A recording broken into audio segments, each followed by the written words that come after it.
about culture. Welcome, ladies and gentlemen, once again, the House of Common Show. Find us on Instagram, find us on Twitter, find us on Facebook, find us on YouTube by searching the words House of Common Show. Like, subscribe, share every video. Find us on Apple Podcasts, find us on Spotify. We're just talking about Black culture and how the film Black Panther kind of spoke to us in terms of 3 years ago, in terms of the cultural representation that it was to Black people. Again, it lost to Green Book at the 91 Annual Academy Award. 91. 91st, 91. Oh. It was judging like 91. So in terms of culture, there's a lot of things in the film Black Panther that speaks to our culture, whether it was the regalness that is inherited to us, whether it was hip-hop culture. Shout outs to the soundtrack. I forgot to mention the first block. Shout outs to the soundtrack, both the instrumental soundtrack and then the hip-hop soundtrack that was curated by Kendrick Lamar, which was like fire. And Kendrick Lamar was also nominated for an Oscar for All the Stars with SZA, so shout outs to him. There's a lot of things about our culture, about Black culture, that are found in there. And we were asked by a group of people from a school in Ontario, Master's College and Seminary. They asked us a little bit about Black culture. They want to know from us. Somehow we have become experts on Black culture. We recognize also that we are 9 Black men, and that there's a whole section of Black culture that needs to be spoken to by Black women. There are certain things that we would only be able to speak to from our standpoint as Black men. Black women, we invite you to kind of like be a part of that conversation at some point on your own or with us, whatever else. But in the meantime, gentlemen, if I was going to ask you, what would you want someone to know about Black culture in a short span of time, what would that be on your end? What would you want someone to know? Well, I think the simple thing to say about Black culture is at the beginning, you got to understand at its foundation is that you can't have an idea of what that culture is, because Black culture has permeated into mainstream a lot more now. People are now seeing it a lot more prevalent. The first thing you have to understand is people who are called Black come from all over the world and have different purviews and have different ideas. And the best thing that you could do is to understand about Black culture is to ask questions, to listen, to hear stories, and to participate in dialogue, like what you're doing right now with us 9. So the best thing I think, after that, for people to understand about the culture is that for the most part, people have a strong identity to it, whether consciously or subconsciously. So consciously, maybe, you're from an ethnic background in terms of like Africa or the Caribbean or even the UK. What does that mean? And then you could have it even subconsciously. Maybe you were raised by just one parent, by a mother or by a father. Maybe you can have it subconsciously by the type of music that you grew up listening around the house as a child. Like for myself, Motown, old gospel records, stuff like that, subconscious things that are part of Black culture. But above all things, I think we have to identify the uniqueness even amongst this group about who we are, where we come from, and our upbringing. Some of us come up in single family homes. Some of us come up in complete family homes, mother and father. Some of us grow up with single children or with multiple siblings, all that type of stuff. And I think just like any culture, you can't identify it in just one thing, and that it really depends on who and what the person is and where do they come from. And that's what makes Black culture beautiful. My daughter right now is doing a project on African patterns. You have to draw African patterns from like tapestry. And you see the variance within that, even within the different tribes and cultures within the continent of Africa. You see the diversity and you see that they all have their own unique flair. Yeah, and I want to echo that right there, in terms of the diversity of us, not to limit Black people to one one idea of what you have for them. But also what I do want to touch on specifically is the reality is we are limited in society, whether you want to believe it or not. There's things that we have to deal with that a lot of times people who are not of color don't deal with. We have to have certain things like that I'll have with my daughter who's going to get ready to drive in a little bit, in terms of like the talk of, if you get pulled over by police, how you deal with that.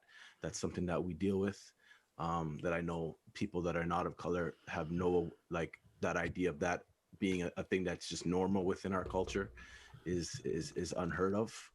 The idea of, when you walk into certain spaces, to make sure that you make it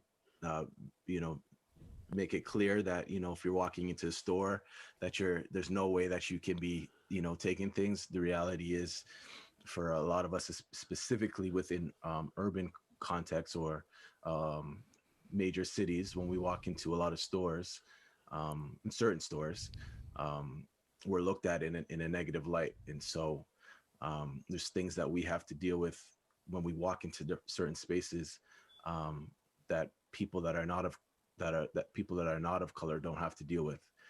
And so my whole thing that I really want to get to is that, if people are coming from this thought process that racism is not still a thing in Canada, I want to say, as somebody who is a Black man and who has lived in Canada, that there are things that I've dealt with, and that I think many of the others that are part of this group could speak to, that would show that racism is a thing in Canada.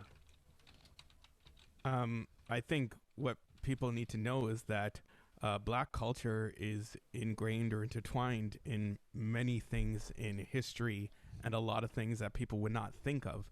Take, for example, I think somebody said it a few weeks ago, just even in music, rock and roll and things like that, or even if you want to even go back further, country music and things like the banjo. The banjo was an African instrument that was brought over, and that, white America took and made it as part of their country music style.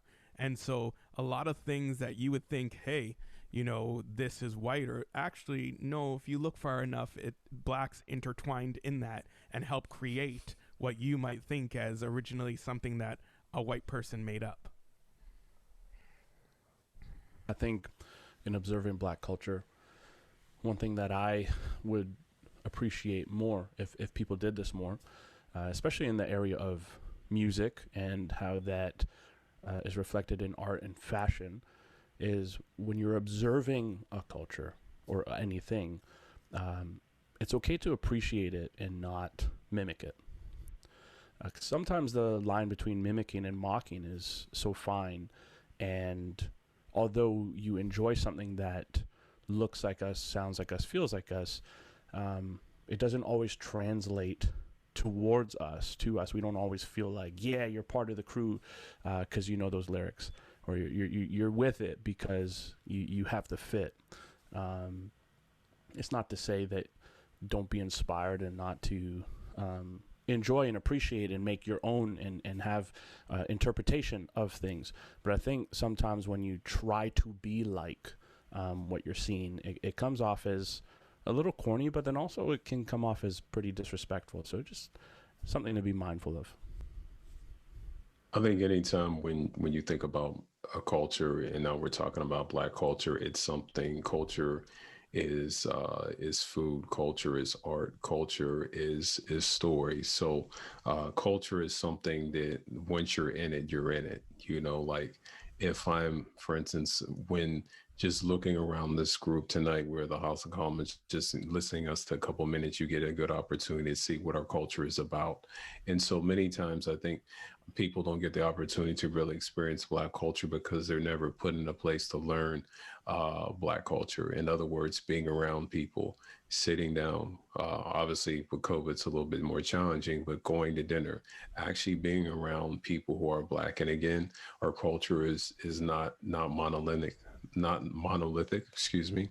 We do have our, we have West Indian, we have African, we have African American, Afro-European, but still, being around certain people, finding out what we eat, finding out, the things that we say is for, and our terminology, and then, the habits and so forth. I mean, it kind of gives you a good idea and some of the morals, exactly what our culture is about.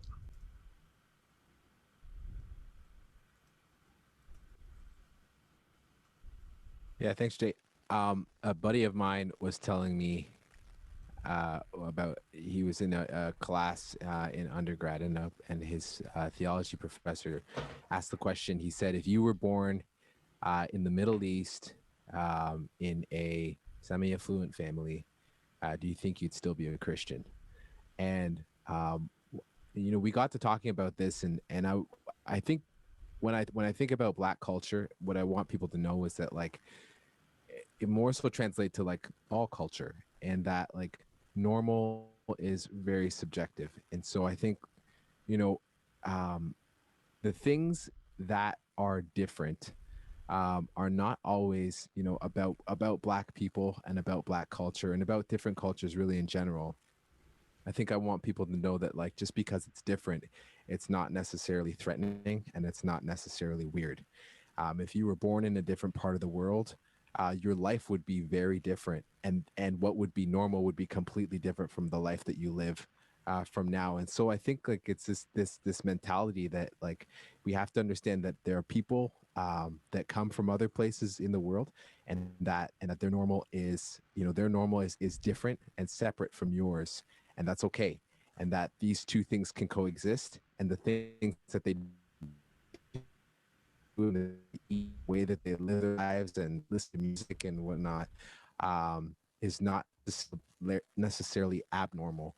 Um, yeah, I think that's what I would want people to know is that normal is subjective and that different is okay. What I would say is for first for the Black students that are in chapel right now. First thing I'll say is feel free and feel comfortable to be you. Um, Above all else, uh, your standard is not to live up to the stereotype of what culture is telling us someone who is Black is. Um, what I would then say as well is to echo what my fellow housemates have said is Black culture itself is not a monolith itself. We are all from different places, and it's something that you interact with someone that is Black from the GTA. They will be different from someone that is Black from Calgary, and they will be different from someone that is Black from Montreal, and so on and so on. And the important thing I would say is within that whole element, it's to take the time to get to know the person. It's to then learn, okay, so Chris, he's from Montreal, but it doesn't mean that every Black person that I meet from Montreal is going to be like Chris and vice versa. Jay is originally from Pittsburgh. I haven't met too many people from Pittsburgh, but the one thing I can come to know and understand is that not every single Black person that I meet from Pittsburgh will be like Jason. And it's that whole element of giving yourself and giving the other people that you get the opportunity to interact with to be able to express themselves, to be able to understand who they are, and to be able to, though difficult, drop the stereotype for what you may hold them to itself. And so that's just a quick thing for me. Holy. Yeah, sorry, I was muted there. Man, I've done this before. What I would want people to know about Black culture is, man, is listen. We just want to be respected. We just want to be able to sit at the table. We just want to, be treated like normal people. You know what I mean? You don't have to learn the latest rap song just to be able to conversate with a Black person. just just talk to us like we're like just like you're talking to anybody else. You don't have to point out the fact that sometimes we talk a little bit gangsterish when we're with other black people. I mean, we do that because some of us code switch. I'm one of those people. um I think it just boils down to we're just trying to sit at the same table. And I think that's how God intended it. When we look at the history of Pentecostalism, we look at the fact that William Seymour was a black man, and you are sitting in a Pentecostal school because a black man decided to heed the voice of the Lord and follow the leading of the Holy Spirit in his life. And so we're all sitting at the table just trying to lead better, trying to live better, trying to be respectful, trying to be honorable. And so that's what I think. That's what I think you should know about black people. We're just trying to be respected. We're just trying to be a part of the global community here. I think I like everything that's been said here is fantastic, and the only thing I would add, and maybe we can continue on because we got a couple more minutes in the seg, is to be reminded that just because you can joke one way with one black person doesn't mean you can joke that way with every black person that you meet. Facts. Truth. Facts. Just because you joke. Rewind it, selector. Here we go. Speak on that. Speak on that, brother. One Speak more on that. time. One more time. Selector. Just because you can joke with one black person one way doesn't mean that you can joke with every black person the same way. And I think that there's some people, I remember being a student at said school, and I had a person say a joke to me, and when I said to them, I'm actually offended by that, they were like, it's okay. I have a cousin from Jamaica. Like that was going to make everything okay. And it's like, no, you're a dumbass. Like no, that's not okay. And you have this weird understanding. Because I don't work in a Pentecostal space anymore. Sometimes I say bad words. But the idea that somebody can say something of that ilk and then think they can get away with it because they know somebody who is black is ridiculous. So just because you grew up with somebody who, for all intents and purposes, might be letting you make a joke at their expense because they're just trying to survive. You know what I mean? They're letting you make jokes because they're the only person like them, and they're trying to just kind of keep friends. Doesn't mean that that's okay for you to make those jokes, and doesn't mean that it's okay for you to try to then go and make that joke to somebody else. Because just because that guy laughs at it, trust me, I ain't gonna laugh at it. Trust me.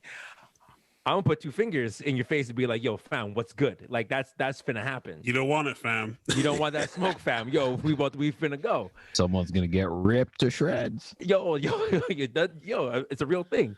I know to you. And so listen, so we were done. I brought that up, and it's bringing up a whole bunch of trauma for the gentleman.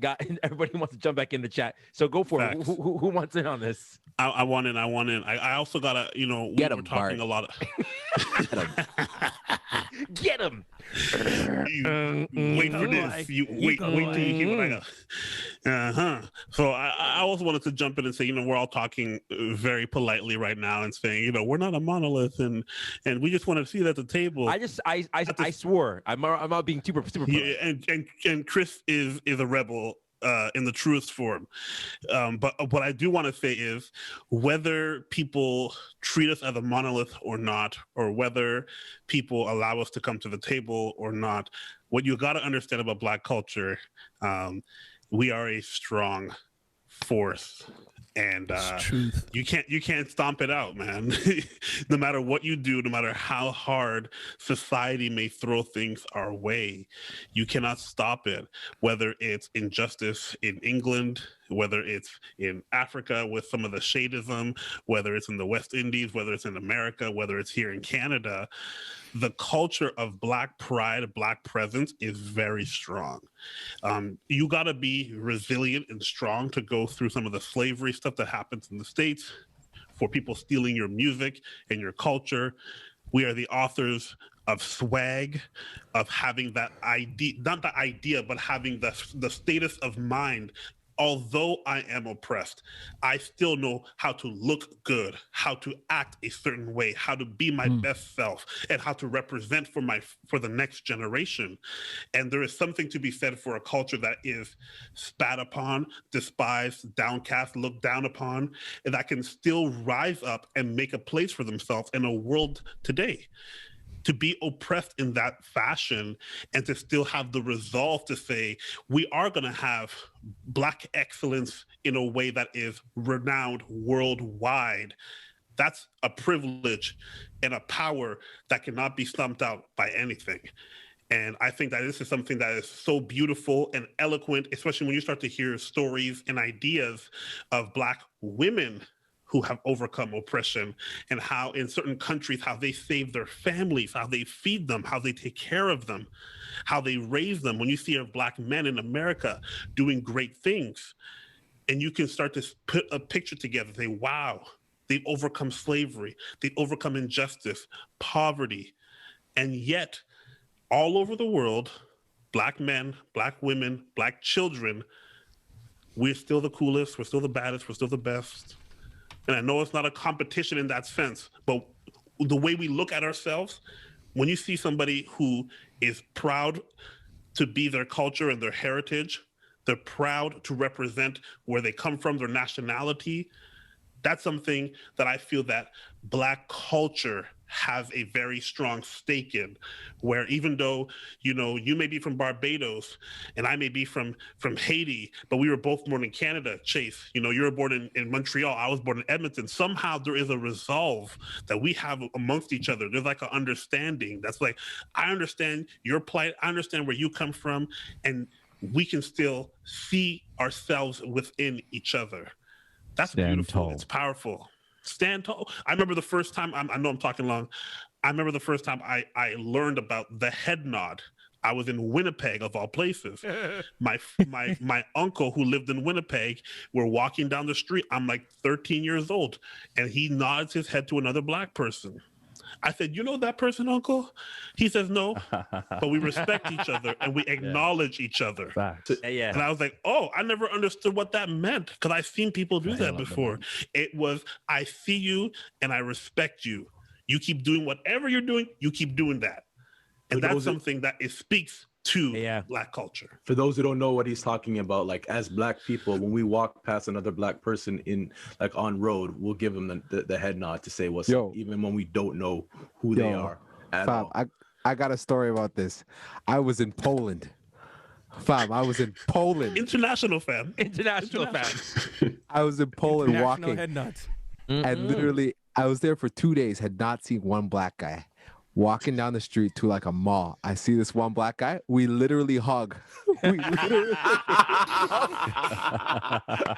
I saw him on the street. I was like, "Oh!" Yo, I've dapped people that I have never met before. 100%, man. 100%. You're like, yo. If somebody opens the door while you're going into the West Indian store to go get some food, yo, you dap them up. Dap one time. When we were to see Black Panther, it was like family. It was like a family reunion. It was a family reunion. Oh man, it was like you were eating jerk chicken and yelling at the same time at the TV screen. No, I think Jay was gonna say something. Jay had something. Yeah, I mean, like our culture is all about respect.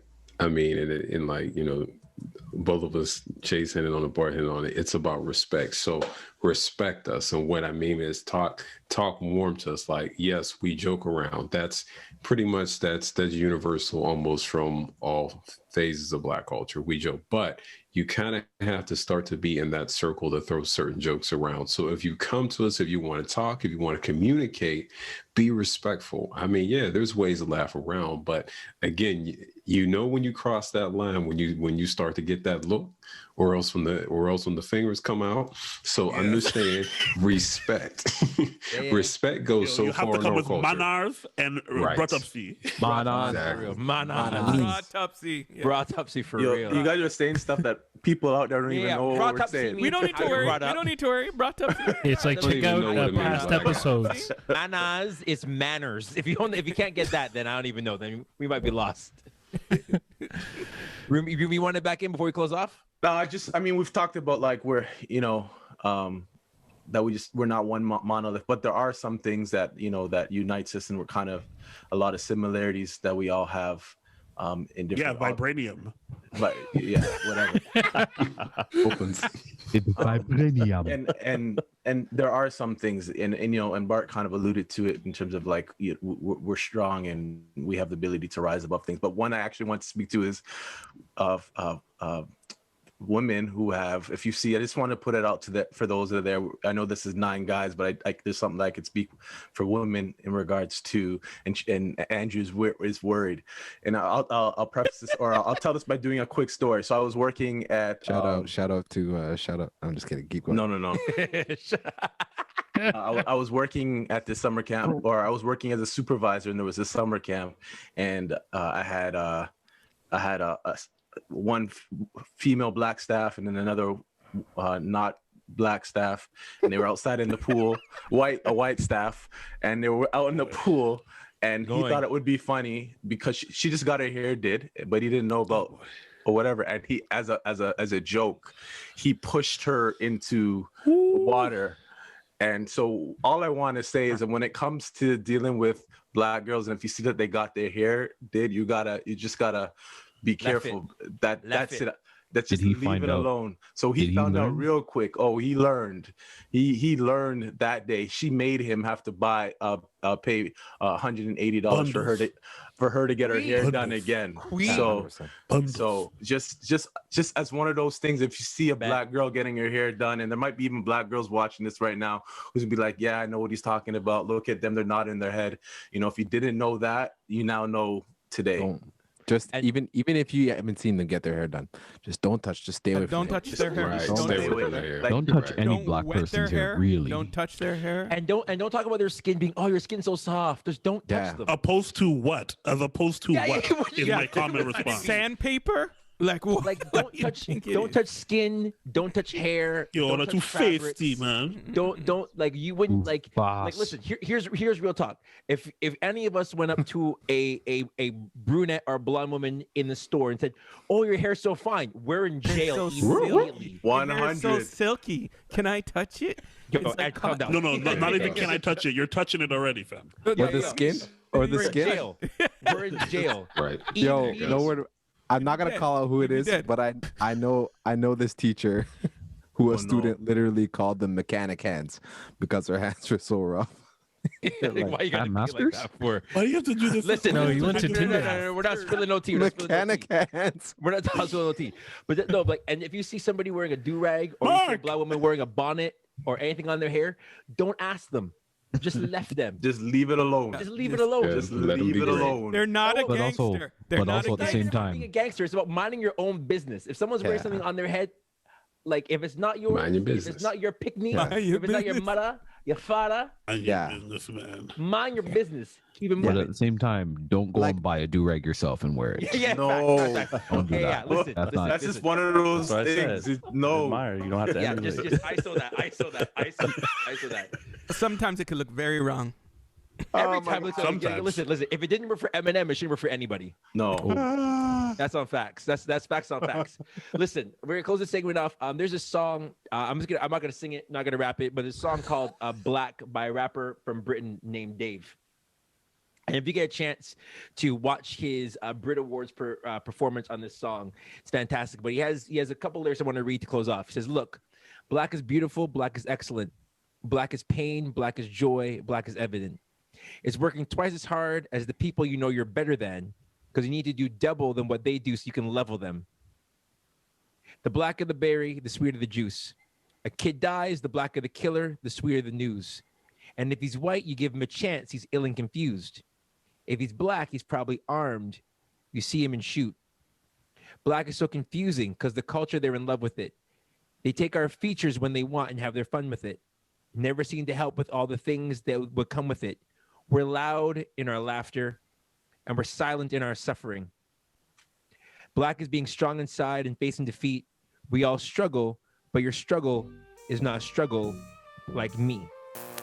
Well, friends, thank you once again for tuning in to the House of Common Show. Remember, you can find us right here on YouTube. Just simply search the words House of Common Show, and then remember to like and share every single video that you watch, and then subscribe to the channel so you can be up to date on whenever we are dropping brand new segments, brand new episodes, and brand new updates for your viewing pleasure.